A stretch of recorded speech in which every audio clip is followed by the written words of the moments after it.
Whether you are in the early stages of investing, getting ready to retire, or planning your estate, you need a financial planner who will guide you on a clear path with honesty and transparency. Shoreline Wealth Management provides clarity through the complexity. Shoreline's system is straightforward. They will understand your financial circumstances, identify goals, analyze current plans, and customize a path to position you to reach your goals. Shoreline Wealth Management is your financial anchor. Visit shorelinewealth.com for more information today. Shorelinewealth.com. Securities offered through LPL Financial, member FINRA SIPC.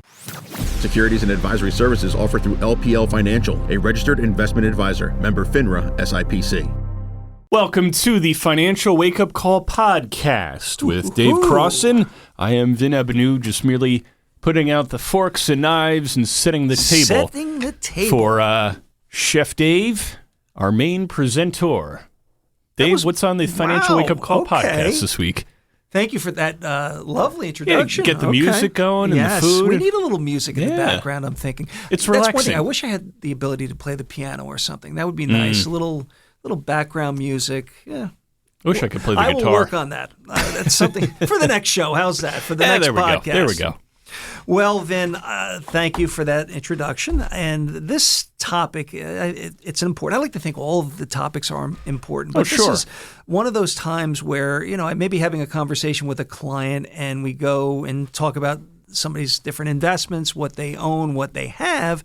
And then it hit me like a thunderbolt, Vin, to break down one of the basic investments out there that people may hear about them, they've been told about them, but maybe they just don't know the basic concepts of them. And what I'm going to be talking today about simply is bonds. What are bonds? What do they represent? What are they all about? So let me start this way. So when you think about bonds and then you think of stocks, think of it this way. So a stock is an ownership of a company. So in other words, you buy a stock, you have ownership in this company, and let's say it publicly trades, and the objective with that is obviously the company does well and you're looking for appreciation. Some stocks may pay a dividend, so there's some income that can come from them.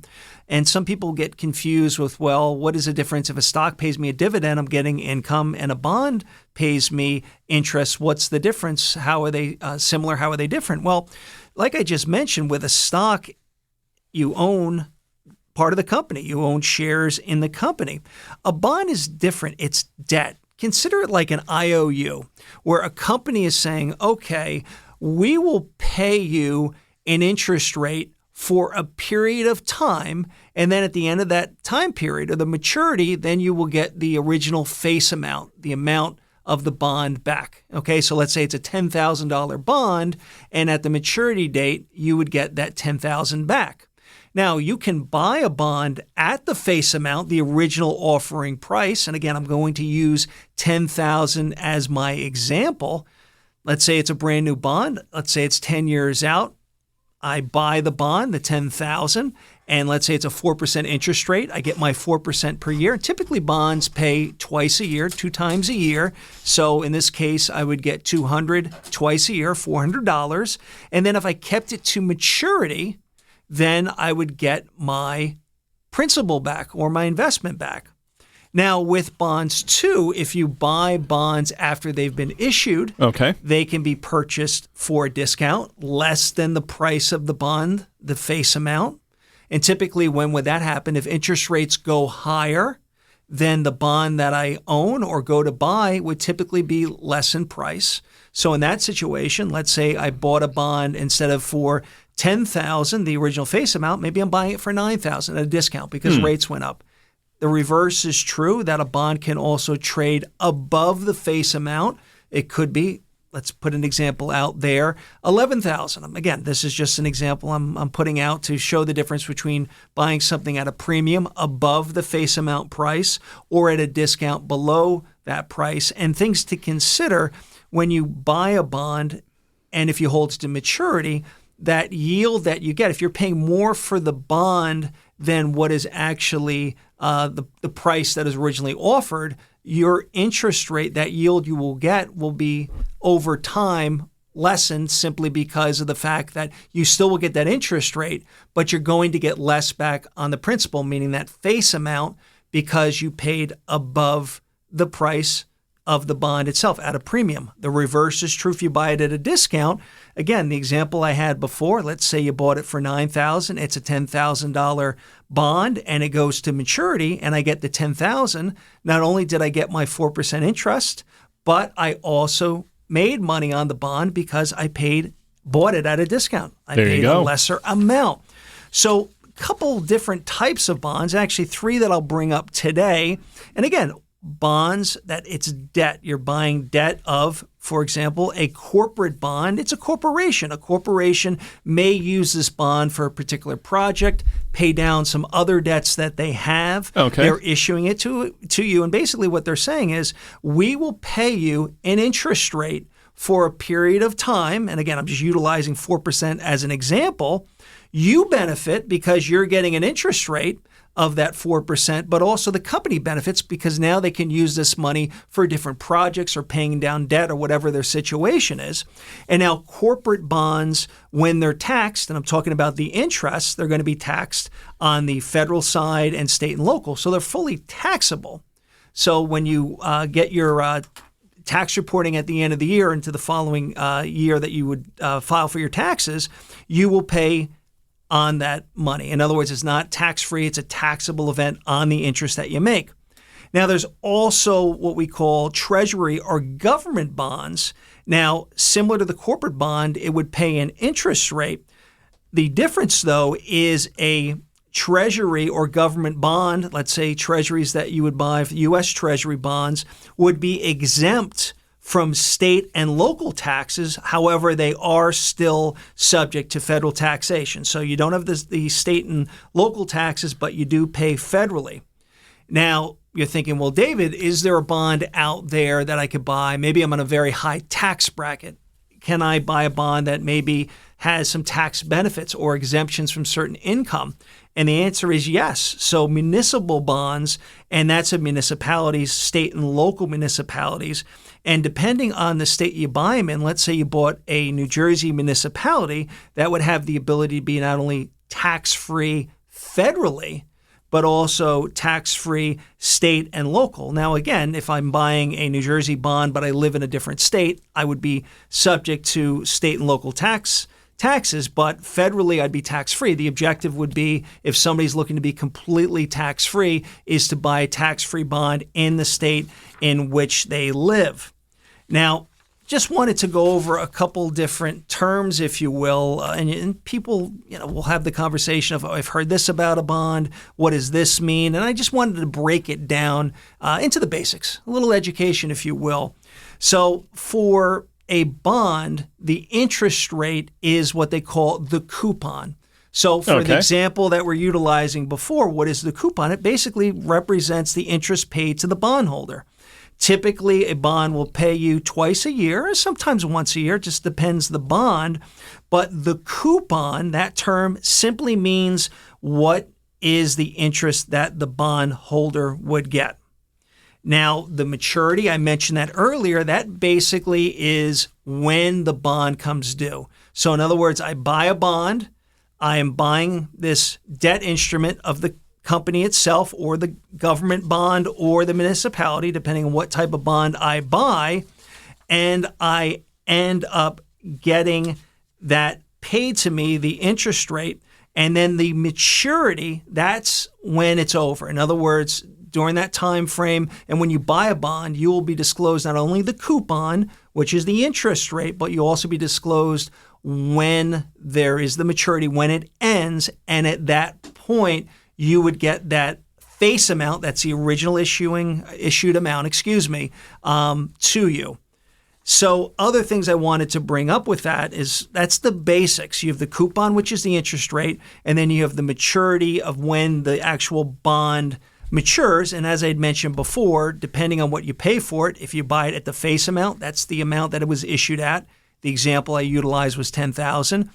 If you buy it at a premium or above the face amount, typically that would be a situation where interest rates have gone down, so the bond is more appealing and people are willing to pay more for it to get that interest rate. The reverse is true. If interest rates go higher, typically the bond would be less in value I would buy it at a discount or less than the face amount itself. Now, it seems simple. That's, the basics of a bond, but things to consider. So when you buy a bond, you want to look at different items with a bond. And one thing to look at is some bonds have features that they can actually be called back, where it could be a prepayment, if you will, of the bond. So you want to take a look at, well, all right, it's a 10-year bond, but is there the ability for it to be called back from the company itself? It would actually have a date, and it may say, 6 years into the bond, the company can redeem it and give you back your money, the face amount, to that individual, or sometimes it may have a specified price that it can actually repay to the person who owns the bond.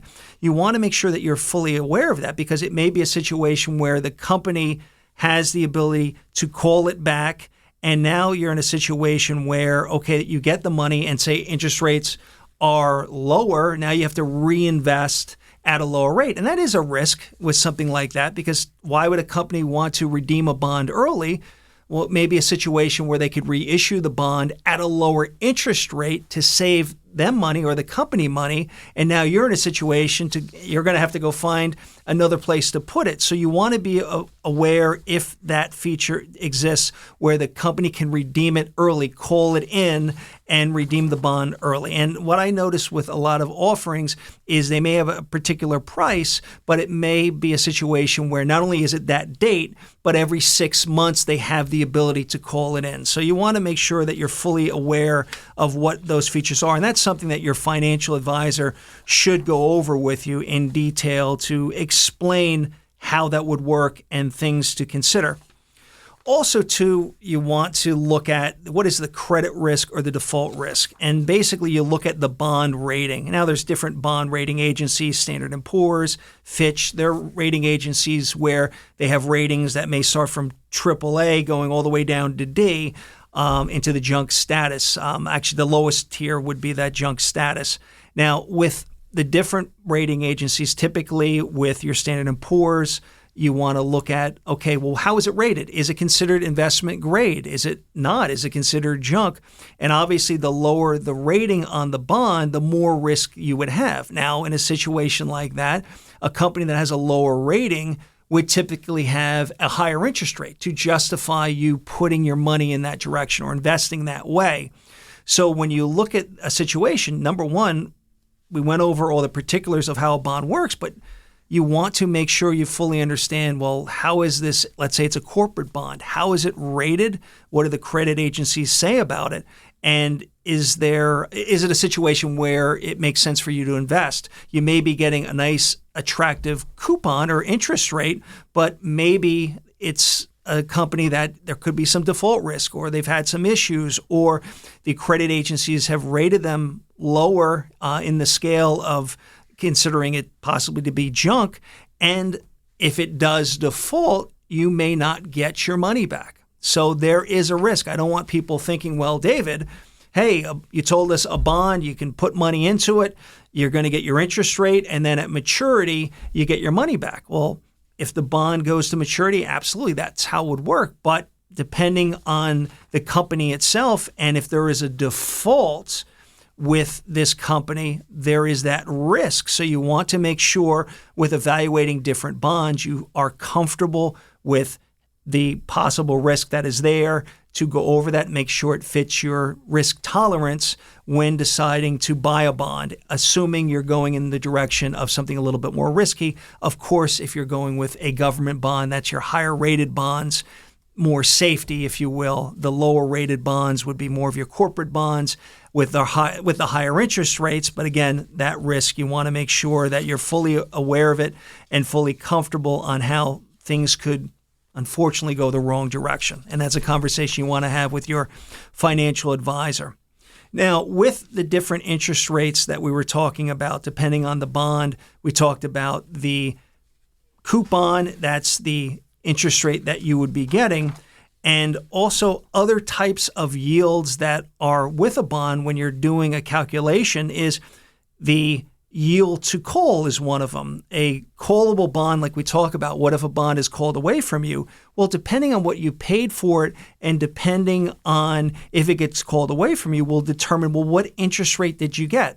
The reason I wanted to bring that up is if I'm paying a premium above what the face amount of the bond is and it gets called away at the face amount, well, the interest rate that I got, since it got called away, I'm not actually getting that amount. I'm getting a lesser amount because I'm paying more for the bond.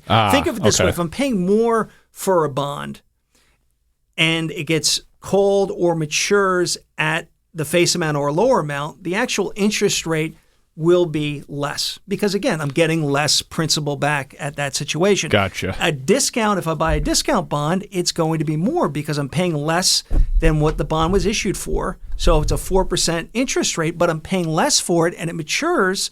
Well, that overall interest rate that I got was higher. So those are calculations that you can easily go over with your financial advisor, looking at the possibility of a call, what that is to yield to maturity, if it goes to full maturity, and that's driven by if you paid more for the bond than it was originally issued, a premium, or less than the bond was originally issued, the face amount, which would be at a discount. The reason I wanted to bring these up now especially is because then rates, have gone up a significant amount. We're starting to see bonds being issued at higher interest rates. We're even seeing in your savings accounts, your money markets, rates are higher. So people are thinking, you know what, David, I've taken the risk of the stock market for a good amount of my portfolio, and now I'm getting older. I'm looking to retire. I need income.